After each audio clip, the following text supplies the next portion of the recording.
this time of year, it can be more challenging for people, and they are interested in finding out more information. So we have invited someone very special here today, a new member to our team at Hospice of Southern Maine. Kelly Blanchette is here, and I'm going to switch my glasses over so I can read this to you. Kelly is the Bereavement Services Manager here at Hospice of Southern Maine. She has obtained both degrees and professional certifications in child life and thanatology, and spent 19 years working as a child life specialist in pediatric hematology and oncology before joining the Hospice of Southern Maine team. She has presented at local and national conferences and is passionate about helping people understand what grief is and supporting them through it. So we're really excited to have her today as our panelist and guest speaker. She's going to be sharing a presentation with you. And we also are really thankful for all of the questions that you submitted in advance. So we have taken some of those questions, and Kelly has worked some of them into her presentation. And in addition, at the end of her presentation, we're going to be answering a good selection of them. And the ones that we don't get to, we will try to answer offline. And then also I'll tell you at the end of this webinar today something that's exciting about next month and where we'll have time to answer the rest of your questions. So now I'll turn it over to Kelly. Kelly, thanks for joining us today. Thank you so much for having me. I'm very excited to share this presentation with all of you. Just going to share this most nerve-wracking part.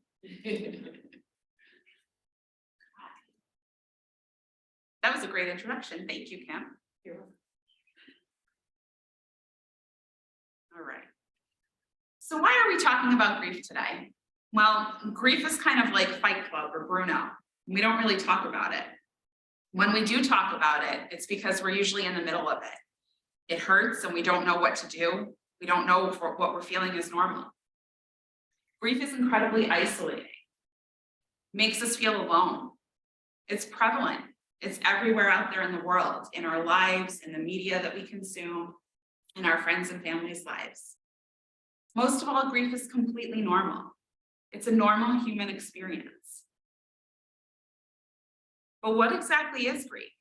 Well, simply put, grief is a natural response to any kind of loss. Grief is a continuation of the love that we have for each other, for pets, for situations, for places, for all sorts of kinds of things. I want to talk a little bit about loss first, because when we think of grief, we often think of death. And that's a pretty obvious time to experience grief. But grief comes in many different forms and at the loss of many different kinds of things. So we experience grief when we experience the death of a loved one, a friend, a family member, a pet. Sometimes we even experience grief when a celebrity dies or when there's a notable death.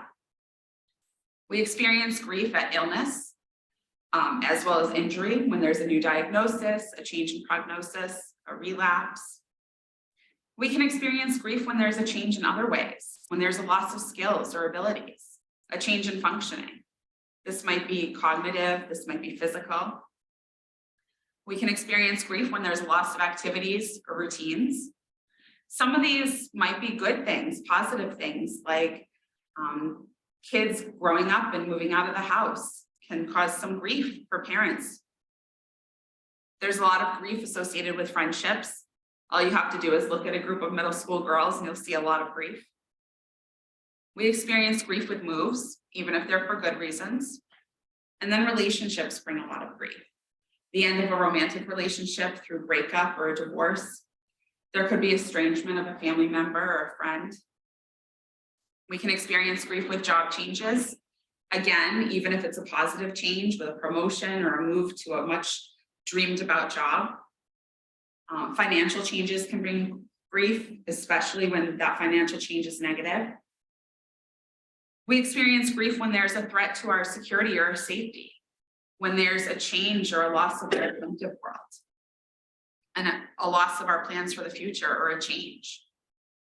Natural disasters and world events can bring on some of these. And I think if we look back over the last couple of years, we as a society have had a big threat to our safety and security and our assumptive world, everything that we know. And there's been a lot of loss. When we think of grief, we often think of sadness. The effects of grief are so widespread. We experience physical effects, emotional effects, cognitive and behavioral effects, spiritual effects. The physical effects can include things like exhaustion, body aches, nausea, appetite changes. Some people have no appetite. Some people become very hungry, want to eat all the time. Trouble sleeping, much like appetite, can go either way. A lot of people have troubles falling asleep at night or wake up in the middle of the night, while other people might be sleeping too much. Grief can cause clumsiness, as well as headaches and stomach aches. The emotional effects are the ones I think that most of us are more familiar with, the sadness and despair. Anger is one that surprises a lot of people, and it's pretty prevalent in grief. We can feel anger for a number of different reasons with grief. We may be angry at the person who died. We may be angry at a medical team. We may be angry at ourselves or our family members or the situation in general. Or we may not even be able to pinpoint the cause of our anger or the target of our anger. This can cause some frustration. There's a lot of guilt that comes with grief too. Sometimes we feel relief when a loved one dies. They may have been suffering physically, emotionally, spiritually, and there's a sense of relief, and then we may feel guilty about that. We may feel guilty that we didn't do enough for somebody or we didn't say enough for somebody. It's a very normal feeling to have. Grief can cause an increase in fear and can even cause apathy or a lack of feeling. Oftentimes there's some numbness, particularly in the beginning. Grief is pretty well known for causing a longing and yearning for what we've lost. It can cause irritability, emotional lability, so our emotions are kind of all over the place, going up and down, agitation, and even feelings of emptiness. The cognitive effects of grief are the ones that often scare people. We often have people coming in saying, I think something's wrong with me, I'm losing my mind, because they're forgetful. Having trouble concentrating and having trouble processing. And these are actually normal effects of grief. Grief can cause disturbing dreams, can make you feel helpless. Grief can heighten anxiety. And it can make you question your identity.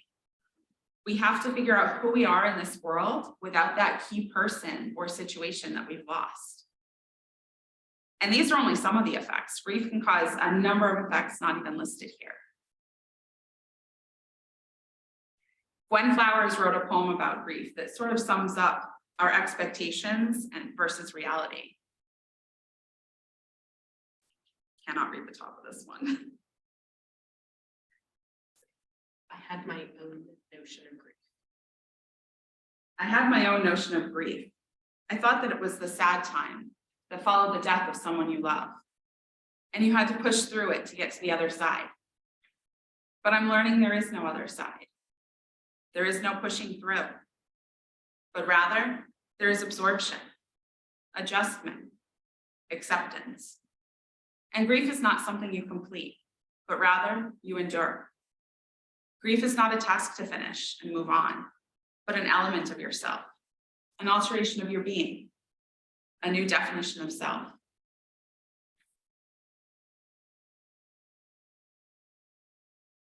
As I've already mentioned, and will probably say 100 more times during this presentation, grief is normal. Every human being experiences grief at some point in their lives. I think many other non-human animals experience grief too. I'm just not qualified to speak about that. There's no universal grief path. There's no checklist of things to complete to sort of move on from. Everybody comes into grief with their own histories, their own coping abilities, their own trauma histories, their own support systems, resiliency, outlooks on life, and more. Sometimes we talk about intuitive grievers versus instrumental grievers. And this is a continuum, with intuitive grief being all about the emotional side. Intuitive grievers will experience those waves of emotion, and then their grief will look like emotional grief, with crying and talking about feelings, needing to express that maybe creatively or verbally. And then there's instrumental grief at the other end of that continuum. Instrumental grievers process grief more cognitively, thinking about the practical side of thing and understanding. They may have less emotional focus of their grief and may express grief through doing things, whether that's starting a foundation for their loved one or building something or fixing something. Most people actually fall somewhere in the middle of this continuum, leaning one way or the other, and you may experience feelings of both. It's important to know that there's no endpoint for grief. A lot of people think that when they reach a certain milestone, they'll finish their grief, but grief is never finished. The goal of processing grief is actually to integrate that grief into your life to continue living. There are many models and theories of grief. Many people have probably heard of the 5 stages of grief by Elizabeth Kubler-Ross. There's a lot of misconceptions around this theory. These stages were never intended to be about grief. They came out of a study that was done on people with near-death experiences or who were dying, and they were things that they experienced. Nowadays, the general thought process with grief is that we need to accept the reality of the loss. We need to say, this happened, and understand that this actually happened and our person is gone. We need to process the pain and feel the emotions. And then we need to reintegrate into life with that grief in some way and find a way to manage that grief. Our brains want to have some sort of organized system to go through. Our brains want a checklist or a prescribed way to get through the grief. But grief isn't linear. It's usually pretty messy and chaotic all over the place. It's perfectly normal to swing between loss-oriented behaviors and restoration-oriented behaviors. These loss-oriented behaviors are what you would think of as somebody who's actively grieving, that intrusion of grief, the crying, the yearning, denial of changes, working on creating a continuing bond with the person who died. And then restoration-oriented activities would be distracting from the grief, whether that's purposeful distraction or natural distraction, making life changes and finding new roles and identities and new relationships. It's normal to swing between these two and keep swinging between these two types of activities. Eventually, that acute grief, that really raw, painful grief, will integrate. It'll become integrated grief and be something that you carry with you, but you're managing, and it's a part of your life, but it's not controlling your life. There's a couple of grief models here. I'll show you. This one is a visualization of, instead of grief shrinking, we grow around our grief. And then for some reason, a lot of theorists like to imagine grief as a ball. This one doesn't show us growing around it, but it does show the grief shrinking a bit so that it's not always triggering us or pushing on the painful button, causing the pain. All of the theories about grief right now and models about grief allow for something called continuing bonds. Continuing bonds allow us to create a new relationship with the person who died.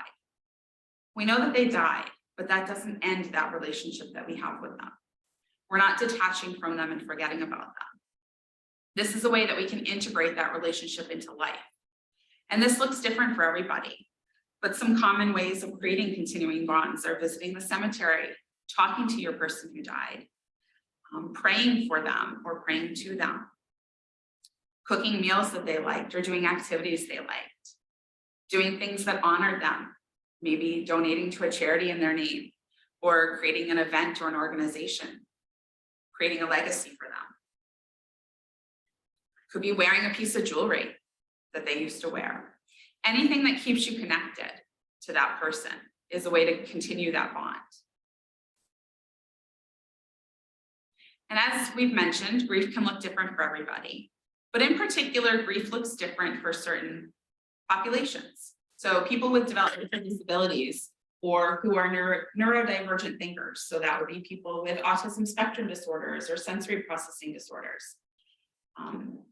may struggle with vague language and abstract concepts. And there's a lot of abstract concepts when it comes to grief.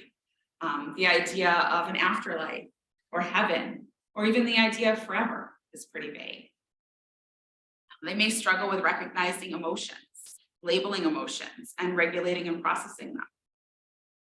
Particularly with people who are neurodivergent thinkers, emotions may be delayed or absent or extreme, or go from one to the other.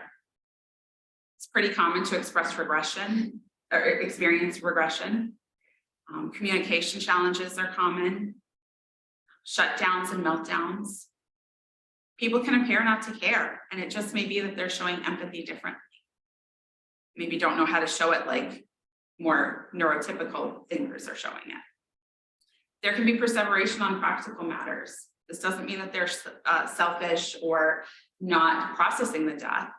It's just how they're thinking about that death and their grief. We also know that grief looks different in children. Infants and toddlers obviously can't understand what death is, but they can realize that a key person is missing. They pick up on their emotional cues from caregivers, so they know when their emotional caregiver is sad or mad or feeling off. We see a lot of regression in infants and toddlers with eating and sleeping, a lot of irritability and clinginess. And even though separation anxiety sort of starts in later infancy, we definitely see an increase in separation anxiety in those older infants and toddlers when their families are experiencing grief. Preschoolers with their magical thinking and egocentrism, the world is all about them. So they are connecting things that may not necessarily be connected and thinking that maybe they had a cause in this. They may think that if they wish hard enough, they can bring their person back. They don't have a concept of the permanence of death or the universality of death, that it happens to every living thing. They struggle with vague and abstract concepts, so there's that heaven and forever again. Their receptive language develops sooner than their expressive language. So that doesn't mean that if they're not telling us how they feel or able to identify emotions, it doesn't mean that they're not feeling them and they're not understanding what we say to them or what they're overhearing too. They ask a lot of repeated questions. It's not because they're not listening. It's not because they're not getting it. They need to hear those answers over and over again to process. They may appear to not be grieving because preschoolers and our younger school-age children have this really great ability to go in and out of play and be fully committed to their play 1 minute and showing what looks like active grief the next minute, and to keep going back and forth. Kids this age often have a fear of separation. We see nightmares, regression.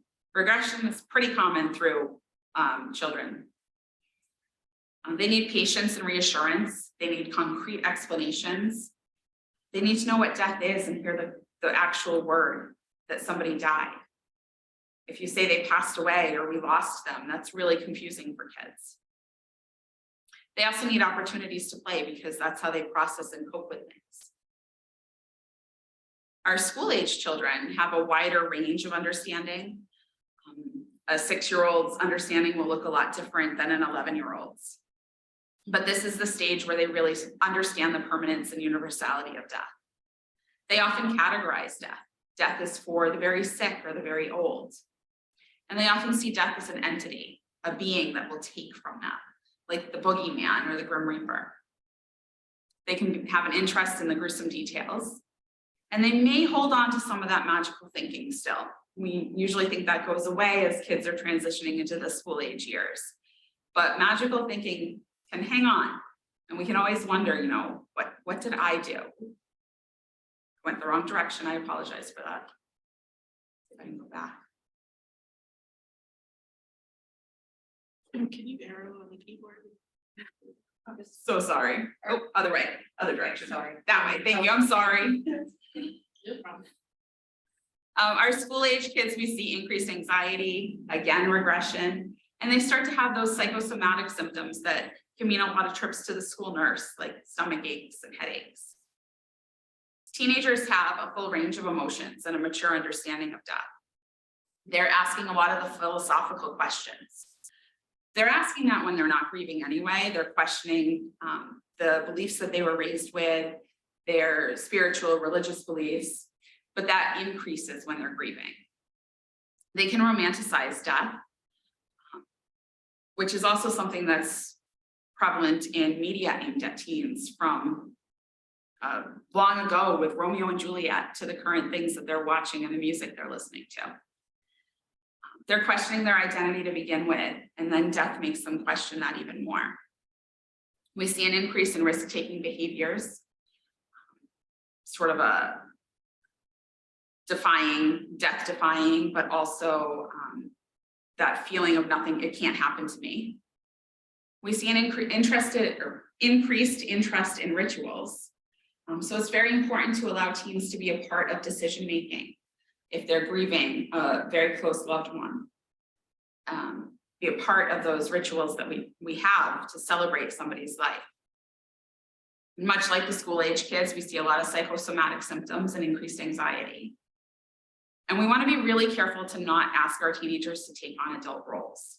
It's not uncommon for a teenage boy to be told, oh, now you have to be the man of the house.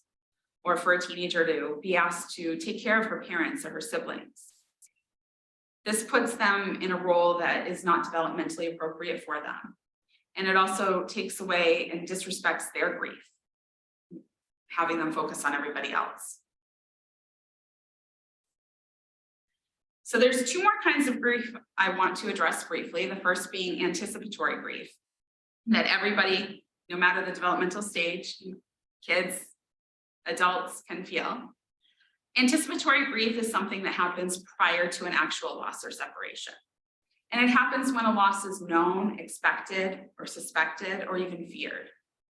It can be due to illness or injury, upcoming military deployment. Addiction causes a lot of anticipatory grief. It can be directly related to the impending loss or fear of loss, or to the secondary losses that come along the way.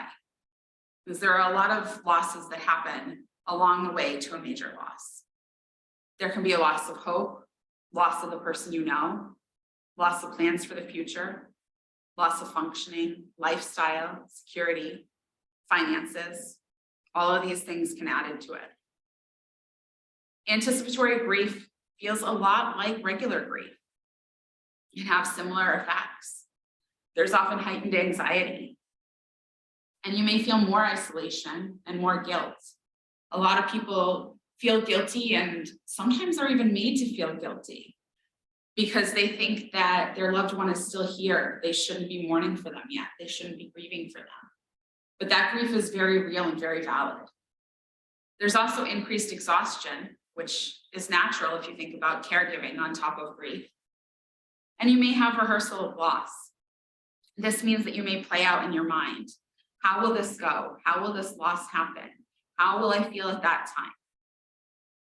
It's not a substitute for later grief. We do get this question, and people have an assumption that, okay, I'm feeling all this now, so I'll feel better later. It's not necessarily true. There's no set amount of grief that a person can experience with one loss. You can still have intense grief after a loss, after having anticipatory grief. Some people may find that they have less intense grief after the loss, but that's not everybody. I also want to talk about disenfranchised grief. This is sort of an unsupported grief or a marginal grief. It's not acknowledged or tolerated by society. So the griever in this case either feels that their loss is not a valid loss, or they're being told it's not a valid loss.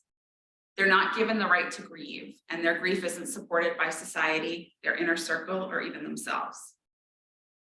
This lack of support can lead to intensified reactions, can lead to feelings of shame, more isolation, and depression. And there are some common things that cause disenfranchised grief. Miscarriage is one of them, as well as infertility, death of an estranged loved one, a conflicted relationship with the person who died. Any sort of stigmatized death can cause disenfranchised grief. So suicide, drug overdoses, drunk driving, violence. There could be an unrecognized relationship or a change in relationship that others aren't aware of. Adoption is another one. We don't often consider grief with adoption, but birth parents, adoptees, and adoptive parents can all feel disenfranchised grief. Some of the lesser, what are known as the lesser losses, can cause disenfranchised grief if grievers are being told that their grief isn't valid, with the loss of a job or end of a relationship or a move.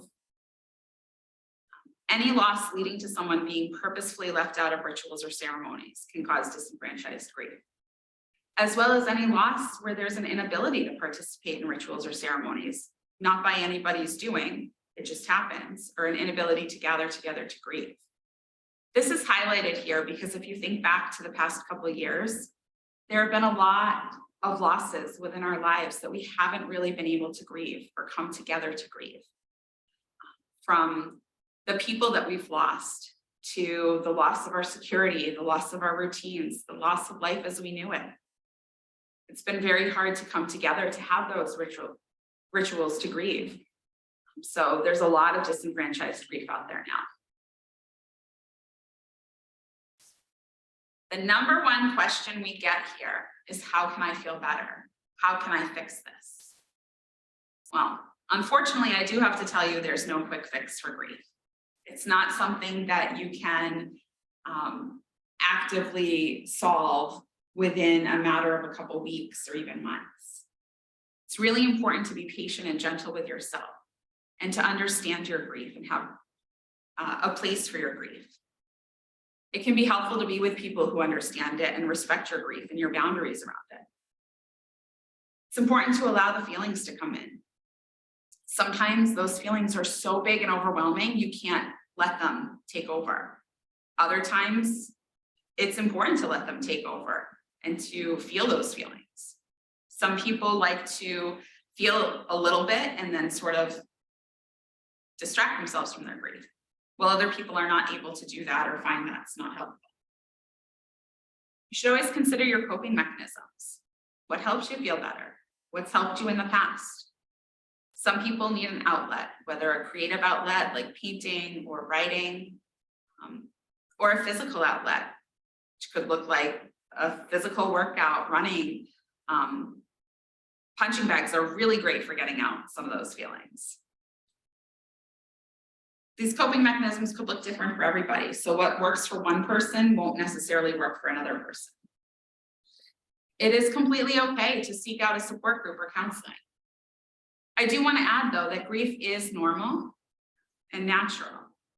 The majority of people who are grieving don't necessarily need extra help, but it can still be a great support for anybody who wants it. Most of all, it's important to recognize that it's okay to not feel okay. Grief isn't fun. Grief feels pretty terrible and painful, but these feelings are okay to have. We are also asked often, how do I support somebody who's grieving? And the best advice I can give somebody is to be with your grieving person, be with them with an open heart, and be with them with ears ready to listen. Your job isn't to fix their grief. Your job isn't to cheer them up unless they specifically ask you to cheer them up. Say the name of the person who died and ask about that person. Not the details about their death, but ask who they were. Ask to hear a story about them. Be comfortable with silence too. Sometimes it's important to just be with somebody and sit with them without trying to fill every moment. I do want to encourage you to avoid euphemisms and platitudes. Oftentimes we don't know what to say, so we resort to these things like God needed him, or she's in a better place now.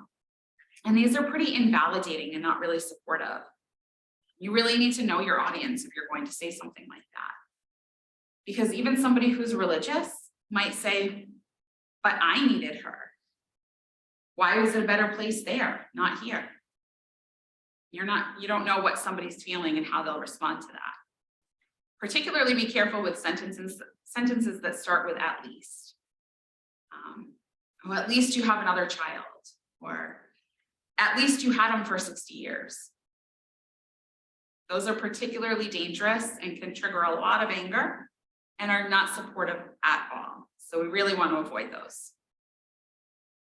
Another thing to be aware of is that grief is not over quickly, if ever. It's not really ever over.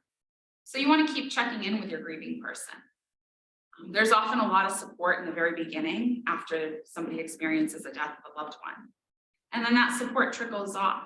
So check in with them 6 weeks down the road, 4 months down the road, 8 months down the road. How you doing? How's your grief? It's okay to ask that. It's the time of year when we also have to address that grief is often an uninvited holiday guest. Grief doesn't take a break for the holidays. We don't get to just sort of pause it so that we can have what we would consider a normal holiday. It's important to be gentle and patient with yourself, which I realize I keep saying. So that's sort of the mantra of grief, gentle and patient. It's okay to maintain boundaries and do what's best for you. And it's also okay to not know what's best for you and keep it flexible. Talk as a family or a group about traditions that you might want to maintain or change. And let everybody weigh in on that. Remember that what you do this year doesn't set the tone going forward. So you could try something this year and decide that didn't feel right and do something different next year. It's also okay to feel joy and to celebrate. It's not a betrayal to your loved one. A lot of people ask that or state that they feel bad, that they find themselves enjoying themselves, having a good time, or laughing. That's okay. Keep doing it. That's okay. For those who are supporting people in grief, know that when you're inviting a grieving person to your holiday, you're inviting their grief as well. So again, you're not there to cheer them up or make them happy just because it's a holiday, but just be a safe place for their grief. Give them an out. If they accept an invitation and then at the last minute feel it's too much, it's okay. Allow them that. Sometimes people who are grieving do need more help. Grief can come with some trauma. Sometimes you hear the phrase traumatic grief. Traumatic grief is generally considered to happen when there's been a sudden or unexpected loss. The thing about trauma, though, is that it's subjective. So what's traumatic to one person won't necessarily be traumatic to another. You may not have a sudden or unexpected loss, but maybe you had to make major medical decisions for your person and witnessed medical trauma. There may be a personal history of trauma, a lack of social support. Sometimes a high-profile death that's publicized in the media can cause this. Or sometimes some uncertainty if somebody is missing and you don't know what happened. Trauma can bring about increased fear because the world is no longer safe. You can feel stuck in that fight or flight sensation. You may be ruminating about the death of your loved one, and you may have increased feelings of guilt. There's also something that people call prolonged grief syndrome, also known as complicated grief. And it's been a little bit controversial as it's developed because we never want to pathologize something normal. Grief is normal. But prolonged grief happens when that acute grief does not become integrated grief. When it prevents you not from moving forward, because we don't necessarily move forward from grief, but it prevents you from reintegrating into life and living.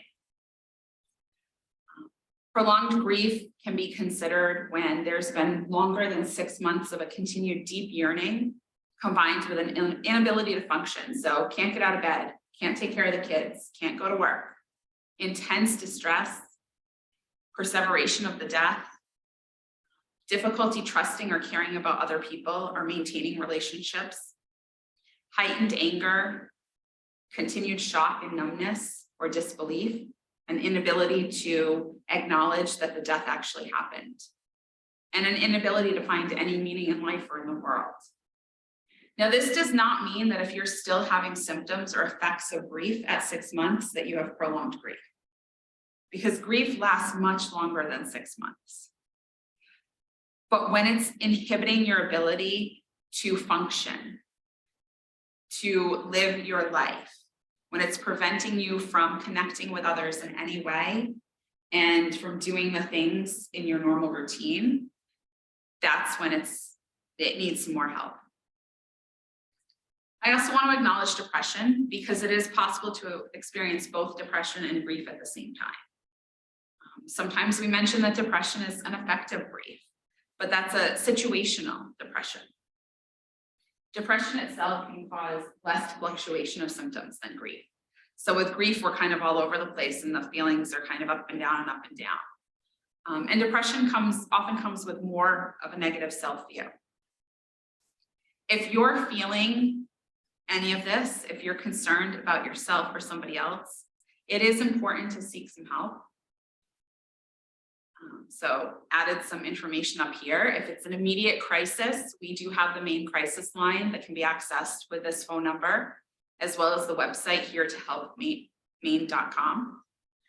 988 is the national crisis line.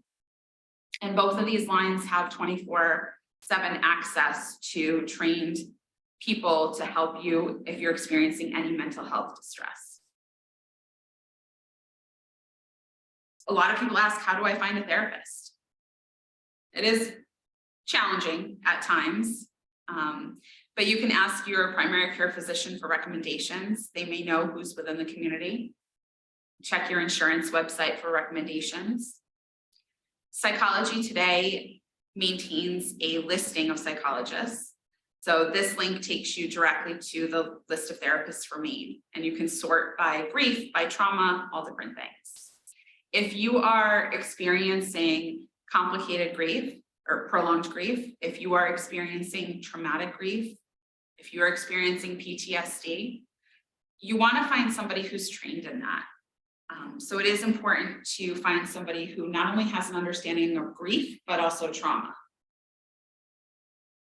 Here at Hospice of Southern Maine, we don't endorse any particular therapist, but we do encourage people to check out these resources for more help.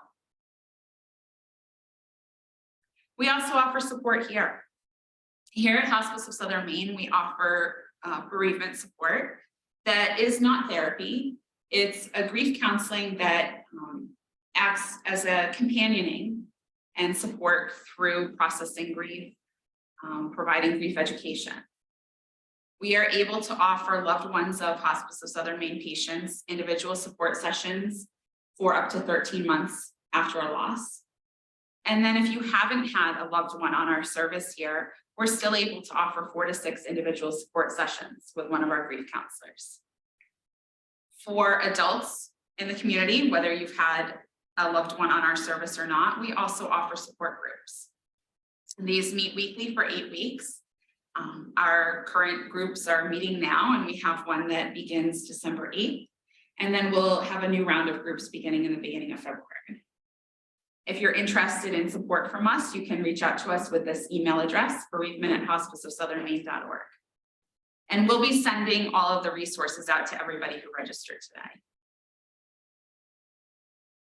And we included some resources here as well, some websites, social media accounts, which are great if you're not able to really dive into grief research, but you want little snippets of support. These can be great helps.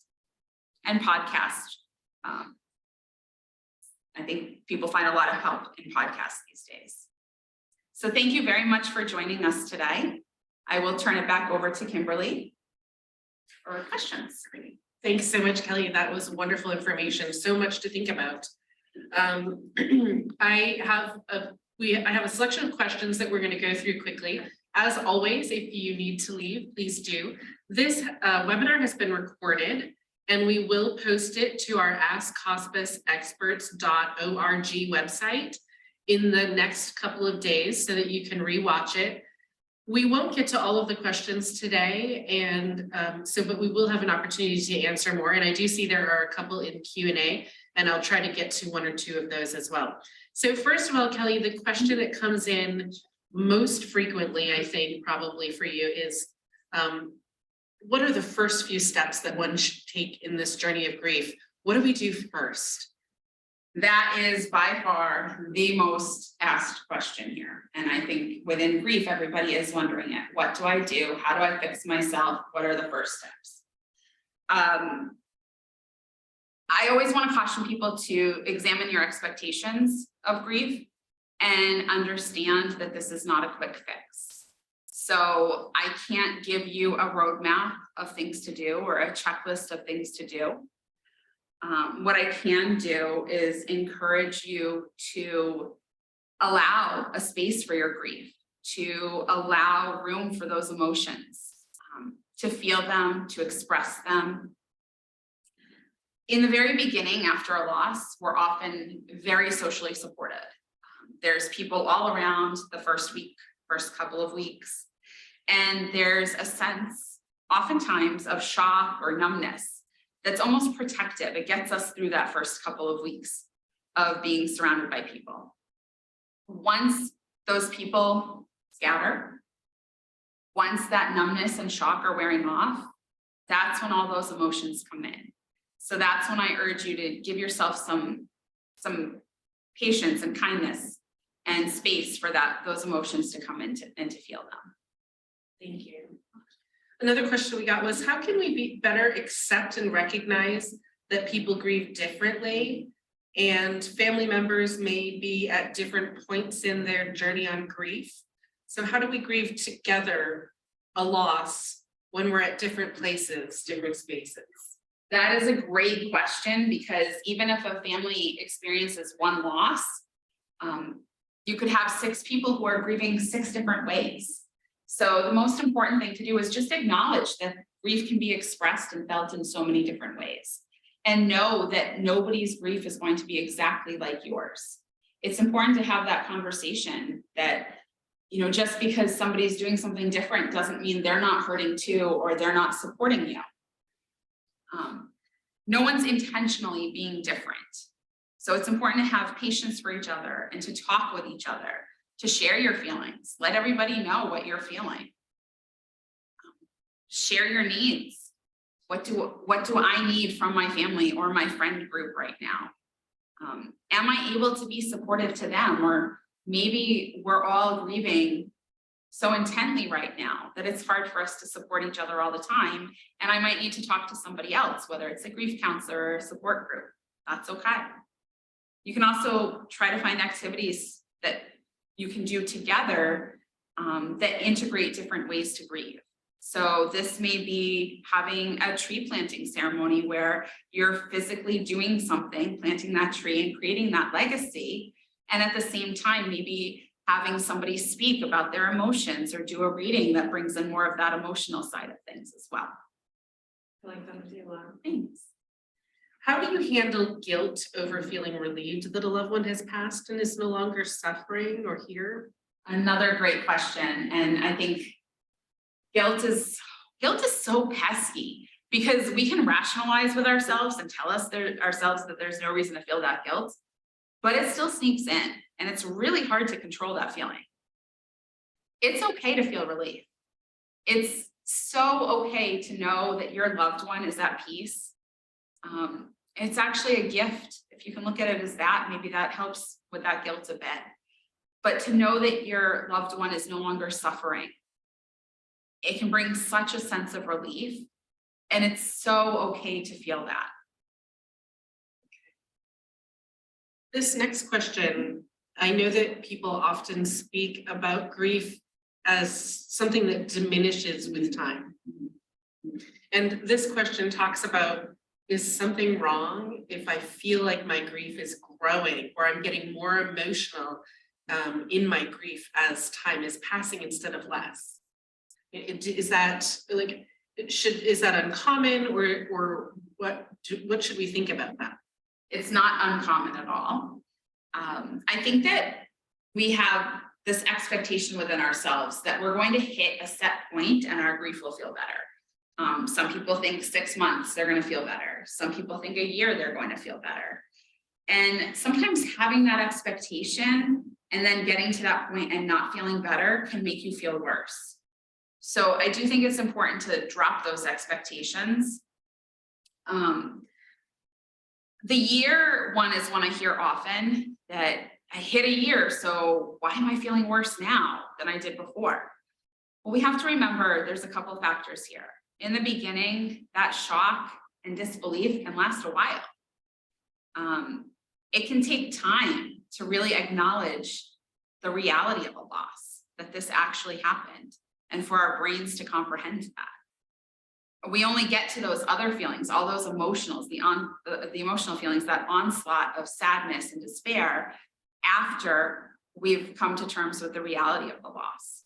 And sometimes that takes longer. So sometimes at that year mark, you're still really in that emotional process. I think also that the year mark brings a lot of grief with it itself. So that year mark is 1 year without our person. That year mark is we're going into another year without our person. There can be a lot of firsts that happen in that first year, and that may overwhelm you at that mark. So that also adds to feeling worse as well. I do think that it's important to respect that grief remains. It doesn't go away.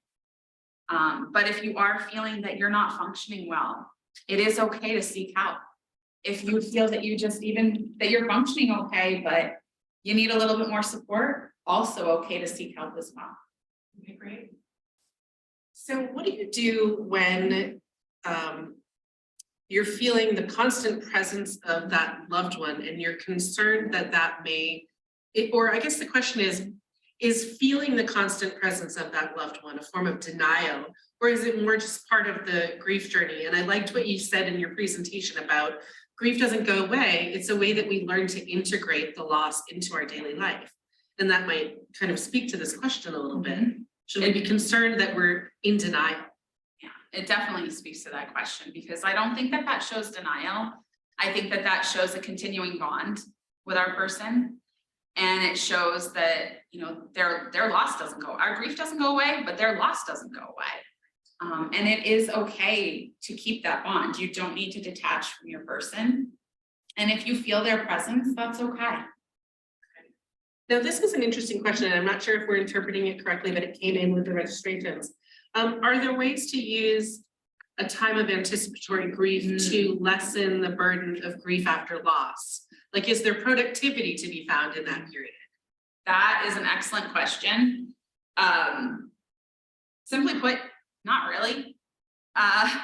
Because it would make sense, right? It would feel so much better if all that work in anticipatory grief made it easier after. And for some people, it does. But for a lot of people, you're still going to be hit with that grief afterwards. So again, this is about managing your expectations and to not just assume that you won't be hit with intense grief after a loss because you were grieving anticipatorily. Right. Now, Kelly, if you're okay with this, I'm going to throw a question from the chat. Okay. The Q&A. Okay. And I think you'll be good with this because I think you maybe touched a little bit on it. Sure. First one is, can you speak to how anxiety factors into the grief journey? Sure. Anxiety, I'm not sure I've met a grieving person who isn't experiencing anxiety yet. I think that anxiety is a well-known and documented effect of grief. For somebody who has baseline anxiety prior to a loss, that anxiety may skyrocket. Many people are dealing with anxiety on a daily basis. We definitely see it within human beings. It's a normal thing to experience, and some people need a little bit more help with that through medication or counseling.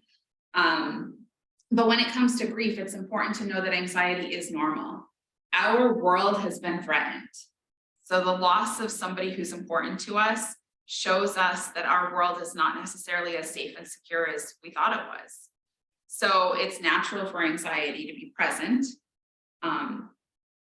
That said, if you feel that your anxiety is out of control, if you feel like it's really taking over your life and you can't function, please do speak with your doctor about that.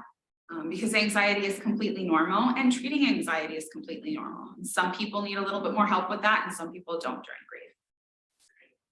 I'm going to jump around a little. How are there physical effects of grief? Absolutely. We should keep an eye out. And this person is specifically asking about weight loss.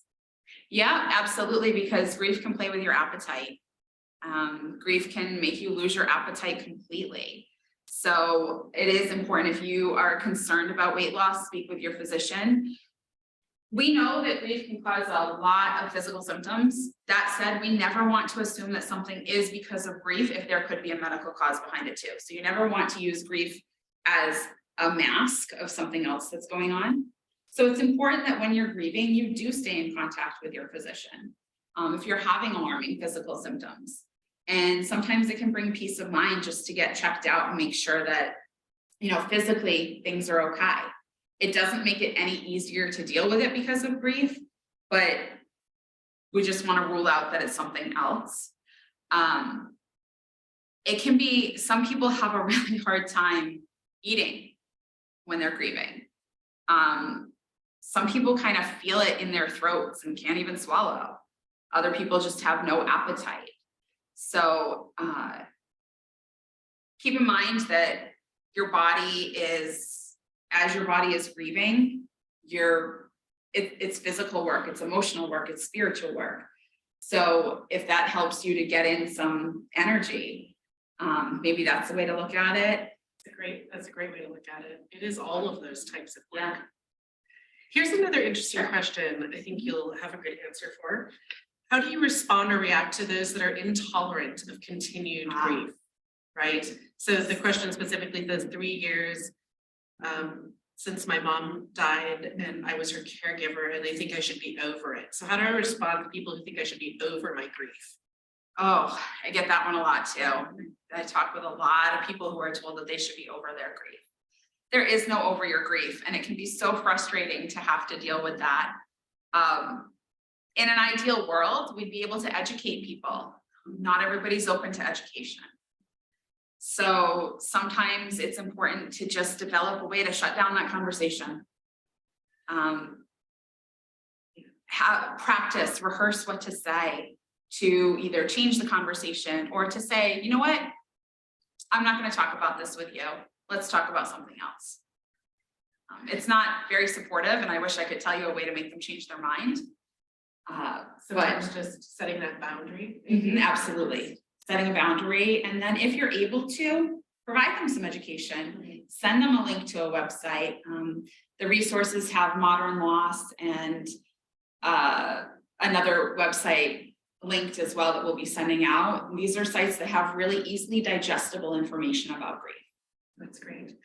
Another question about, and I'm sure even though our line of work is a little different, I'm sure that there are principles that translate. What about the grief accompanying the chosen euthanasia of a pet? So when we're sort of choosing that and feeling grief over that loss. Right. That's very valid grief. I think that the relationships that we have with pets, sometimes this becomes almost a disenfranchised grief because we're told they were just a pet, but anybody who's loved an animal knows that it's so valid, that relationship. There can be a lot of guilt that comes with making that decision. And this goes back to what I said about guilt before, that we can rationalize it all we want in our minds, but our hearts still often feel it. You're making a final act of love for your pet by choosing to end suffering.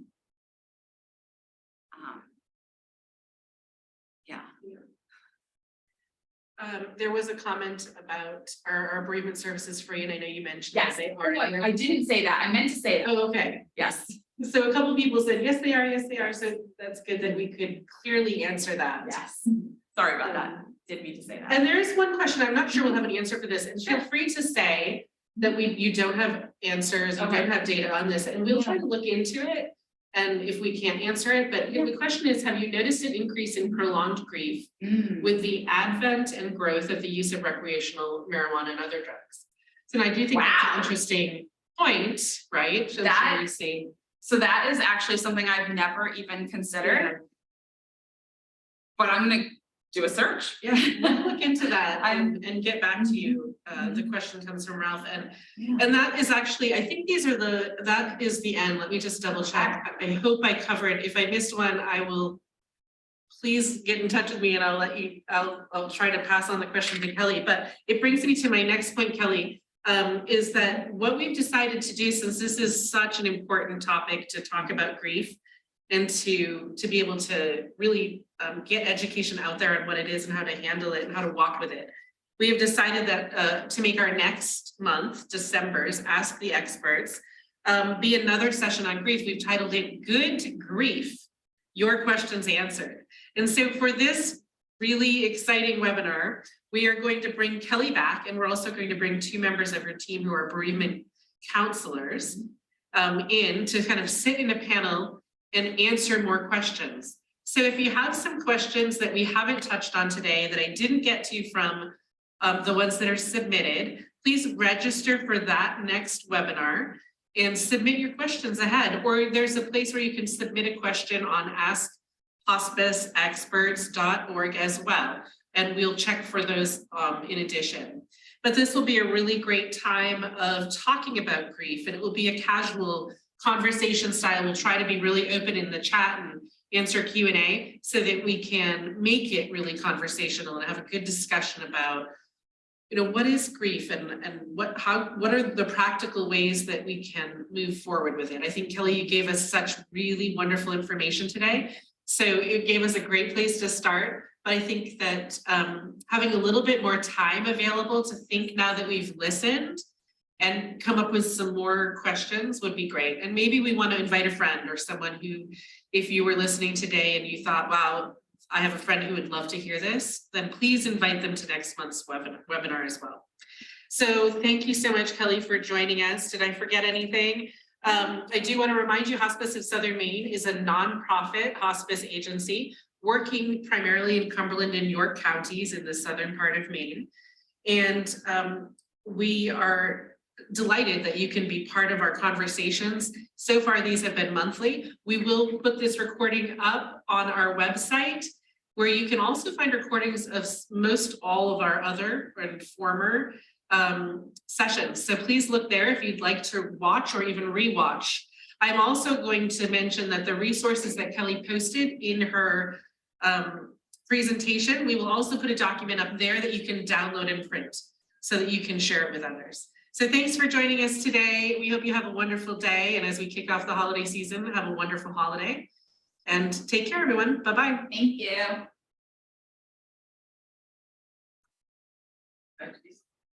Yeah.